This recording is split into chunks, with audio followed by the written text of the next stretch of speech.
मुझे लगता है आप जानते ही होंगे कि अमेरिकी सोशल मीडिया पर भारत के खिलाफ एक बड़ा नफरत भरा अभियान चल रहा है। इसे भारतीयों के खिलाफ नफरत भरा अभियान कहा जाता है। ये दिवाली के जश्न के सिलसिले में हुआ। ये अचानक फूट पड़ा। आपको एक बात समझनी चाहिए। मैं एक भारतीय हूं। मैं हर साल दिवाली मनाता हूं। कुछ देर के लिए पटाखे फूट रहे थे। मैंने पटाखे बंद कर दिए वगैरह वगैरह। मैं इसके लिए थोड़ा बूढ़ा हूं। दूसरा कारक प्रदूषण है। तो उसके नाम पर मैं दिया जलाता हूं और मिठाइयों के साथ जश्न मनाता हूं।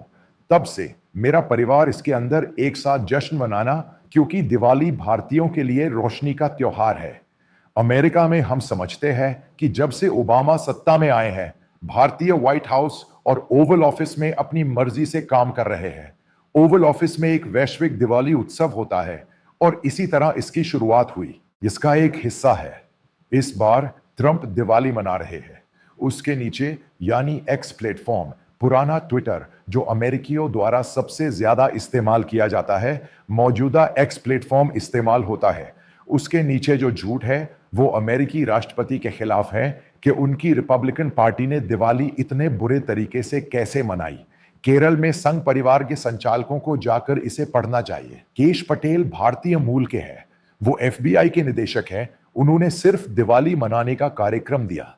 लगभग 60,000 लोग जो इसके अंतर्गत आए और इसे रिपोस्ट किया, उन सभी ने उन्हें इसके तहत उत्तर दिया गया है कि भारत वापस जाओ। मैं यही कह रहा हूं, इसका पलटवार होगा। मैं पहले भी कहता रहा हूं, अगर आप भारत में ऐसा करेंगे तो वहां भी यही करेंगे। कई रिपोर्ट्स आ रही हैं, कई स्वामी है। हम जानते हैं कि यहां कांशा बनियान, गीता और भगवती वगैरह पहनकर वहां सड़क पर इन शहरों और शहर के केंद्रों में वगैरह ऐसे लोग हैं जो इस तरह की बातें करते हैं, जो उनके खिलाफ बुरे शब्द और उन्हें पीटते हैं। इसका कारण कौन है? ये गंदा संघ परिवार। क्या आप ही इसकी वजह नहीं है? जब आपने यहां ईसाइयों के चर्चों पर हमला किया, बाइबल छीन ली और ज्योति शर्मा नाम की गंदी औरत को हाईलाइट किया, तो आपका मतलब था कि अमेरिका इसे वापस ले लेगा। मैंने तब कहा था कि इसका जबरदस्त असर होगा। इसका असर दूसरे देशों में रहने वाले भारतीयों पर पड़ेगा। वहां कई रिपोर्ट्स है। दिवाली का सामान बेचने वाली कई दुकानों ने कहा कि इन सामानों को यहां ले जाना चाहिए। इसका कारण कौन है? फिर से पूछिए, इसका कारण कौन है?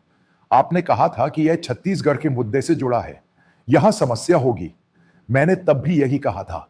यह एक डिजिटल दुनिया है। इसमें बस कुछ मिनट और सेकंड लगते हैं। यह सामान पूरी दुनिया में जाएगा। इसका वीडियो पूरी दुनिया में वायरल हो जाएगा। बाद में क्या हुआ? इस देश में लगभग 40 लाख भारतीय मूल के और H1B वीजा वाले लोग और दूसरे लोग अमेरिका में रहते हैं। यह एक ऐसा देश है जहां लोग काम करते हैं, व्यापार करते हैं और बहुत शांति से रहते हैं। जहां तक मैंने देखा है, यानी पिछले 7-8 सालों से अमेरिकी प्रशासन में कैलिफोर्निया, न्यूयॉर्क शहर और कई राज्य दिवाली पर छुट्टी दे रहे हैं। राज्य हमारा बहुत सम्मान करते हैं। भारतीयों का बहुत प्रभाव है। जो आप कहना चाह रहे हैं वह नहीं। जिससे अमेरिकी वीजा नहीं मिला वह अमेरिका नहीं जा सकता। उसके पास पैसा है। उससे ईर्ष्या करने का कोई मतलब नहीं है। वहां बहुत सारे भारतीय हैं। मुझे लगता है कि हमें आंकड़े लेकर इस पर गौर करना चाहिए। तो इस बार अमेरिकी प्रशासन के वरिष्ठ राजनेता, वहां के नौकरशाह, वहां के कई राज्यों के राज्यपाल, डेमोक्रेट्स और रिपब्लिकन दिवाली के खिलाफ बोल रहे हैं, क्योंकि उनके भारतीय वोट सबसे महत्वपूर्ण है। पिछली बार किसे मिले थे? ट्रंप को मिले थे। रिपब्लिकन पार्टी में लगभग 18% भारतीय हैं। वे रिपब्लिकन पार्टी को वोट दे रहे हैं। तो उनके बारे में सोचो। कट्टर रूढ़िवादी ईसाई जो अपनी ही पार्टी में रिपब्लिकन है। मैं हमेशा कहता हूं कि अमेरिका में कट्टर रूढ़िवादी ईसाई ही यहां के हैं। वे संघ परिवार या बजरंग दल से भी ज्यादा कट्टर है। वे 24 घंटे बाइबल लेकर घूमते हैं। वे बहुत चुप रहते हैं। भारत में जो अमेरिका का एक सैनिक आया था और वहां प्रार्थना की, क्या आपको पता है बाद में क्या हुआ? यहां के सभी अखबारों ने बताया कि उस समय उसे रिमांड पर लिया गया था। उसे रात में जेल ले जाया गया। बस इतना ही। अगर वहां कोई भारतीय गिरफ्तार होता है तो उसे रात में भारत नहीं जाने देगा, क्योंकि भारत आज भी अमेरिका से कई चीजों से डरता है, क्योंकि वे अपने नागरिकों की बहुत रक्षा करते हैं। मैं आपको दुबई के बारे में कुछ बताता हूं। दुबई पुलिस ने वहां एक जासूसी मामले में मलयाली समेत लगभग 4 लोगों को गिरफ्तार किया था। माफ कीजिए, अबू धाबी पुलिस ने उसे गिरफ्तार कर लिया। उसमें एक अमेरिकी नागरिक भी था। उसे जमानत दे दी गई और वह भारतीय अभी भी उस जेल में है। बस इतना ही है हमारे पास। वैश्विक शक्ति समझिए। तो अमेरिका नामक इस देश में एकमात्र उत्सव जिसे कट्टर कहा जाता है वह है क्रिसमस। इस बार जब कई पड़ोसी घरों ने दिवाली मनाने के लिए दीप भी जलाए थे, आसपास के लोगों ने भी इस पर सवाल उठाए। ये सब किसने किया? ये बहुत शांति से हो रहा है। ये एक बहुसांस्कृतिक देश है जहां सब एक साथ है। अमेरिका में इंग्लैंड या दुनिया के दूसरे हिस्सों की तरह नहीं होता, क्योंकि यह अमेरिका एक ऐसा देश है जो भारतीयों का सबसे ज्यादा सम्मान करता है। आपको समझना होगा कि वहां जिस रिपब्लिकन पार्टी का शासन है उसमें कट्टर ईसाई भी शामिल हैं। आपको नीचे दिए गए कमेंट्स देखने होंगे। वहां के स्थानीय पादरी और लोग कह रहे हैं भारत वापस जाओ। यह भारत के पीछे हटने का मुद्दा है। इसी वजह से समस्या पैदा हुई है। इसका असर भारतीयों पर पड़ेगा। अब मैंने सुना है कि वहां का हिंदू समुदाय, अमेरिकन हिंदू एसोसिएशन, भारत में आरएसएस नेतृत्व को एक स्पष्ट संदेश देगा। भारत में ऐसी घटनाएं बंद करो, वरना उनके लिए वहां रहना मुश्किल हो जाएगा। किस व्यक्ति ने किया, किसने इसे बनाया, किसने समस्या पैदा की, वगैरह। जब आप 40 से 45 लाख का समर्थन करते हैं और कहते हैं तो भारत के शहरों में रिश्तेदार और करीबी लोग रहते हैं, यही हमें समझने की जरूरत है। फिर आगे क्या हुआ? दुनिया में सबसे ज्यादा ट्विटर का इस्तेमाल अमेरिकी करते हैं, यही मुख्य कारण है। अगर आप 10 अमेरिकी लोगों को लें तो 6-7 लोग जो ट्विटर इस्तेमाल करते हैं। अगर आप भारत में किसी राजनीतिक दल को लें तो मुझे गाली दे रहे हैं ज्यादातर लोग यही फर्जी हैंडलर है। अगर सुदापी है तो यही है, अगर कृसंगी है तो सबसे ज्यादा फर्जी हैंडलर वही है। बहुत ही कम फर्जी हैंडलर है। फिर हुआ यह कि बहुत से भारतीयों ने जो भारतीय मूल के हैं इस बार दिवाली और इन इंडो अमेरिकन आयोजनों पर पोस्ट नहीं किए। जिन्होंने भी पोस्ट किए वे सब प्रतिक्रिया के डर से इसे बदल दिया। इसकी वजह क्या है? वहां पोस्ट करने के बाद वजह यह है कि इतना बड़ा आयोजन यानी 1.5-2 लाख इसी तरह के पोस्ट, कमेंट और रीपोस्ट आ रहे हैं। उन्हें इस बारे में सोचना चाहिए, क्योंकि उन्हें यह पसंद नहीं आया। उनके देश में हिंदू वहां अपना धर्म फैला सकते हैं। वहां हिंदू मंदिर है। आपको पता है कि हनुमान मंदिर को लेकर समस्या थी। इसी तरह फ्लोरिडा में नगर परिषद के साथ भी एक समस्या थी। ये कई जगहों पर एक समस्या है, लेकिन बहुत से लोग इसके बारे में जानते ही नहीं है। लेकिन ये एक मुद्दा है। इसलिए मैंने कहा कि भारत में होने वाली कोई भी घटना वैश्विक होती है, क्योंकि आज दुनिया एक गांव बनती जा रही है। अगर आप कहीं कोई समस्या पैदा करते हैं तो वे उस समस्या पर कब्जा कर लेते हैं। अगर भारतीयों के खिलाफ इतनी सारी घटनाएं होती है तो H1B और कई मुद्दे हैं जिन पर आप उबल पड़े हैं और कहा है कि ये मामला है, यानी भारत में ईसाई समूह, खासकर पेंटेकोस्टल लोगों के अमेरिका में रिपब्लिकन और वहां के पेंटेकोस्टल मिशनरियों के साथ अच्छे संबंध है। ये एक ऐसा मुद्दा है जिसे मैं प्रत्यक्ष रूप से जानता हूं। वास्तविकता यह है कि वे उन्हें यहां भाई मानते हैं। इसी तरह national heritage foundation Catholic group एक कट्टर दक्षिणपंथी कैथोलिक समूह है। उन्होंने छत्तीसगढ़ में 2 कैथोलिक ननों को बिना किसी मामले के गिरफ्तार करके जेल में डाल दिया। फिर उस महिला ने ऐसा कहा और उसके बाद उनकी तस्वीरें सामने आ गईं। आपको लगता है कि कैथोलिक समिति ये सब देखकर भी चुप बैठी है? उन्हें यहां ऐसा नहीं करेंगे, लेकिन वे वहां ऐसा करेंगे। बात यह है, यानी आपको यह समझने की जरूरत है कि जब यहां कुछ मीडिया और सैटेलाइट मीडिया झूठ बोल रहे हैं, शोर मचा रहे हैं और भौंक रहे हैं। अगर आप कहते हैं कि भारत को चलाने वाले ये सैटेलाइट मीडिया निवेशक हैं, अमेरिका है, कई भारतीय हैं जिनमें अर्नाब गोस्वामी भी शामिल है।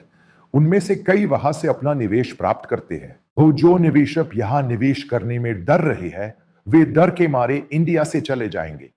यही हमने अभी सोशल मीडिया पर देखा है। कई अमेरिकी भारतीयों ने अचानक डर के मारे अपनी प्रोफाइल तस्वीर और भारत अमेरिका संबंध क्यों बदल दिए, इसे समझें। इस गाय को लेकर भी यहां कई मुसलमान कैसे डर गए। क्या आपने उसी डर के बारे में सोचा है जो वहां पहले ही 40 लाख से ज्यादा हिंदुओं को हो चुका है? इनमें से कई भारतीयों के पास व्यापार और दुकानें हैं। इसका असर उन सभी पर पड़ रहा है, खासकर गुजराती समुदाय और पंजाबी समुदाय पर। ये लोग बहुत मजबूत है। यही मैंने कहा था। भारतीयों के लगभग 3000 मंदिर हैं, फिर भी इनमें ये समस्याएं नहीं है। यह एक ऐसा धर्म है जिसमें थोड़ी सी चिंगारी है, लोग इसे अपने कब्जे में ले लेंगे। रिपब्लिकन पार्टी के भीतर उनके पादरी और वे सभी मिलकर कहते हैं कि यह एक ईसाई राष्ट्र है। यहां हिंदुओं का प्रवेश वर्जित है। यह बंदर भगवान नहीं है। और जब वे कहते हैं कि यह अमेरिका ईसाई धर्म का आधार है, तो आप समझ जाते हैं कि बात हद से ज्यादा बढ़ गई है। मैं यही कह रहा हूं। मैंने दुनिया को थोड़ा बहुत देखा है। यही बात मायने रखती है।